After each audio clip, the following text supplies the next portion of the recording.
funny actually because I've seen Wicked and now The Prince of Egypt within the space of about a week. Oh, So okay. All I've right. got Well, lots of your words running around my head at the moment. okay.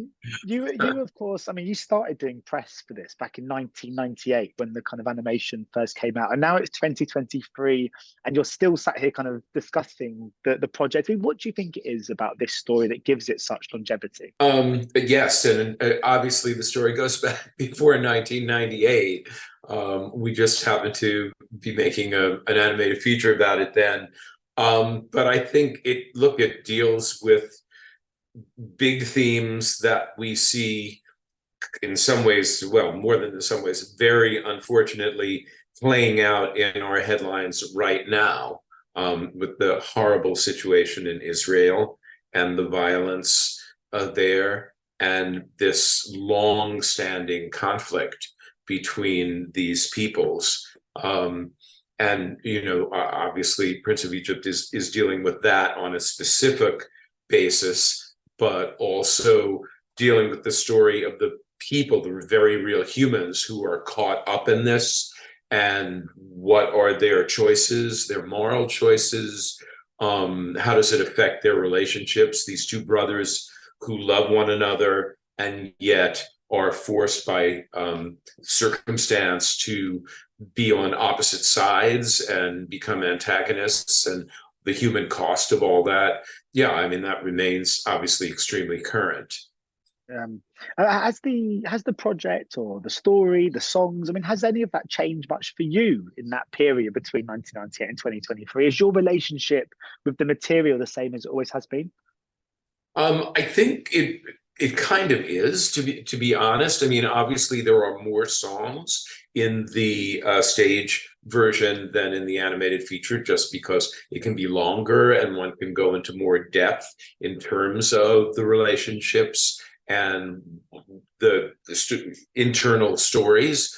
But always for me, musically, it was about trying to capture the sound and the essence of that part of the world. I listened to Egyptian court music, though how anyone knows what it actually sounded like, I don't know, but there were recordings, as well as Hebraic lullabies and folk songs and kind of Egyptian pop records, and tried to get that flavor into the story, and into the sound of the music that I was writing, and that remained the assignment, for the stage show.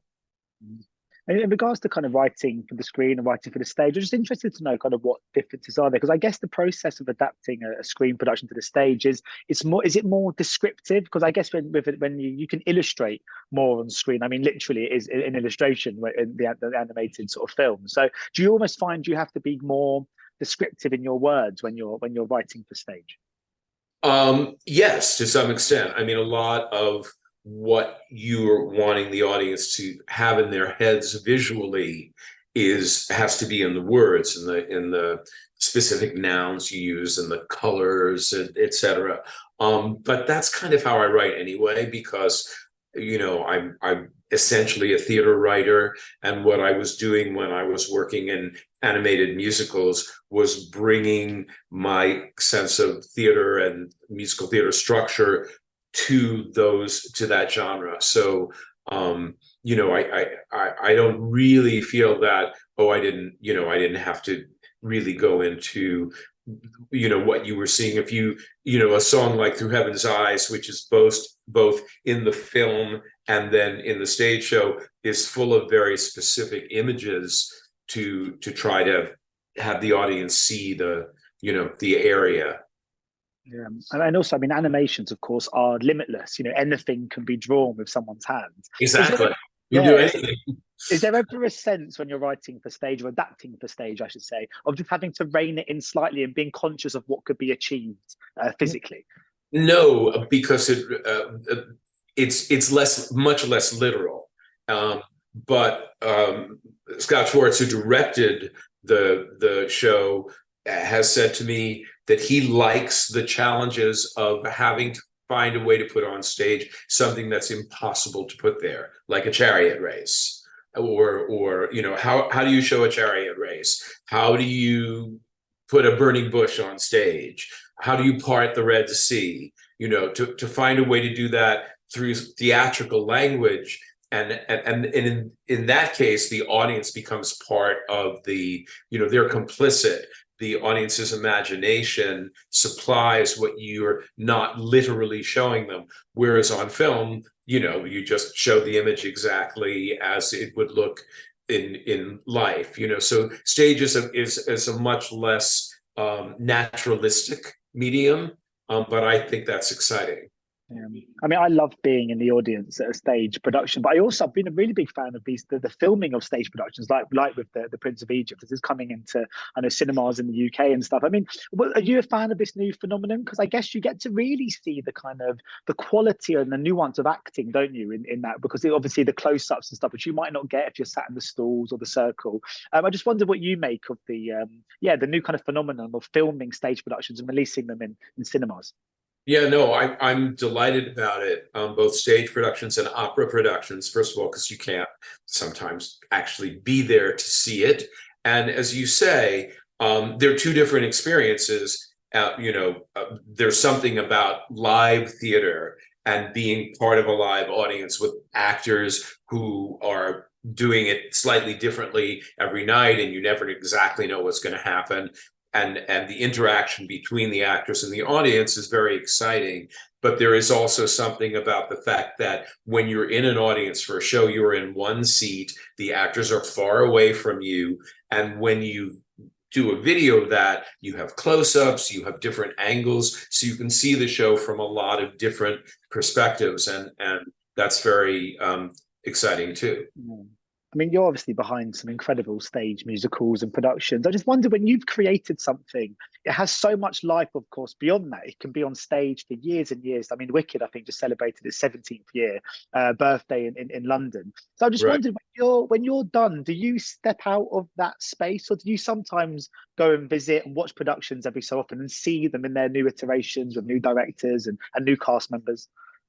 Well, I mean, actually, that's part of my job. Yeah. So, yeah, I do go to see, a show like Wicked, which, as you say, is 17 years in the West End, and we're about to celebrate our 20th on Broadway. And I go periodically to see new casts, to give notes, to try and keep the production fresh, so that anyone who's coming to the show for the first time has as fresh an experience as someone who saw it 17 years ago, because the audience is just there. They're seeing it, for the first time, many of them, and you don't want them to see something stale or something that is taken for granted. You want it to be as immediate. And so all of us, I mean, to use Wicked as an example, are very conscious about trying to maintain the show. Yeah.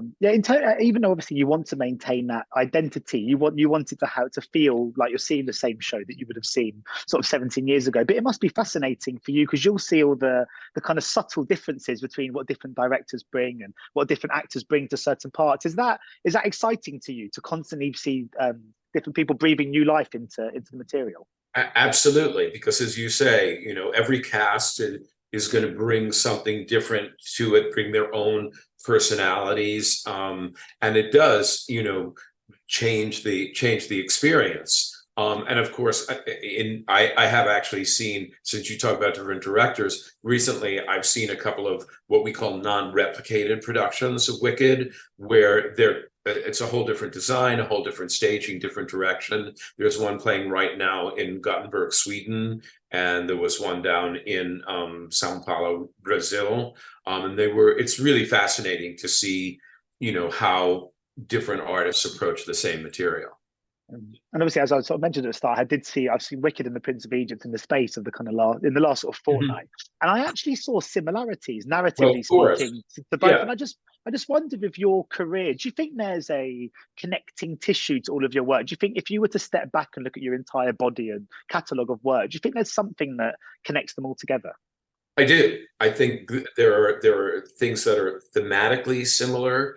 I think, the sort of the subject matter, and what's underneath it, and the relationships that are compelling to me. I think, go from show to show. I mean, in some ways, Prince of Egypt is Wicked with boys, if you think about it, because it's the core relationship are these two young men, Moses and Ramses, who are both, who are brothers, who love each other, who are enemies at some point, and come to a rapprochement at the end and an understanding of one another. And that's pretty similar to the trajectory of the Elphaba-Glinda relationship in Wicked.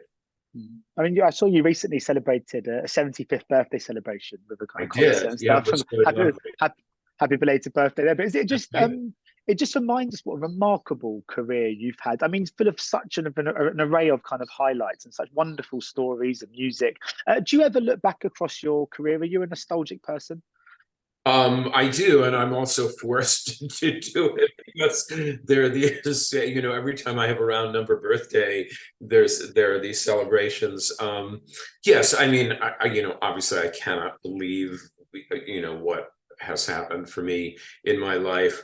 But more than anything, I appreciate that they still let me do this. I'm talking to you from New York, where I'm in the midst of a workshop for a new show, and I still get to do this, and no one's pulled the plug on me yet. So that's what's exciting for me is being able to keep telling stories that I care about and dealing with themes that are important to me, and making music that I want to share.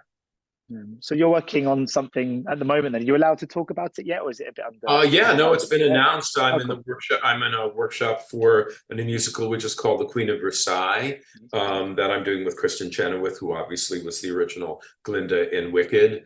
And it's based on a documentary about this American kind of extreme American family.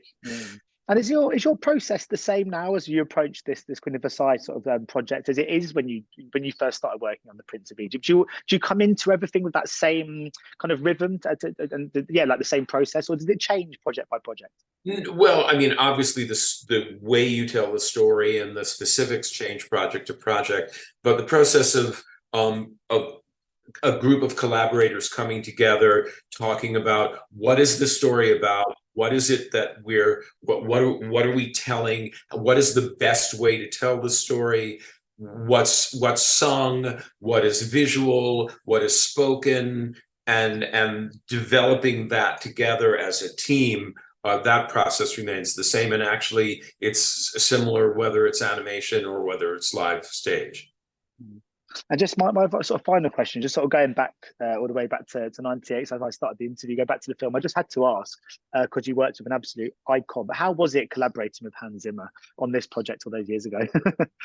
I mean, Hans is an incredible musician, and he also is great at world building, musical world building, and so I think that was a very rich experience for me working with Hans, as we both discovered what does this film sound like, what does the music sound like that can create the world orally for the listeners, as well as what you're seeing visually. I mean, it's one of Hans's great skills, and so it was fantastic to work with him. I'm doing this interview with you today from the Soho Hotel. I'm just sort of downstairs in their sort of library. And last time I did, that's where I stay all the time. Yeah, just a couple of weeks ago. Well, last time I did an interview in this room, Hans Zimmer just walked behind me. So I was hoping maybe the same would happen again today, but sadly he's not here today. But thank you so much for speaking to me, Steve. It's been a real pleasure, and best of luck with what you're working on, and hopefully we'll be able to catch up maybe with the 80th birthday celebrations. Yes. Well, I'll be there sooner than that, but thank you. Just the same. Thanks, Stefan. Cheers. Take care. Bye-bye. Ladies and gentlemen, you're watching Hey You Guys! Hey, you guys! Hey, you guys! Hey, that's what they all say. Hey, you guys! Hey, you guys!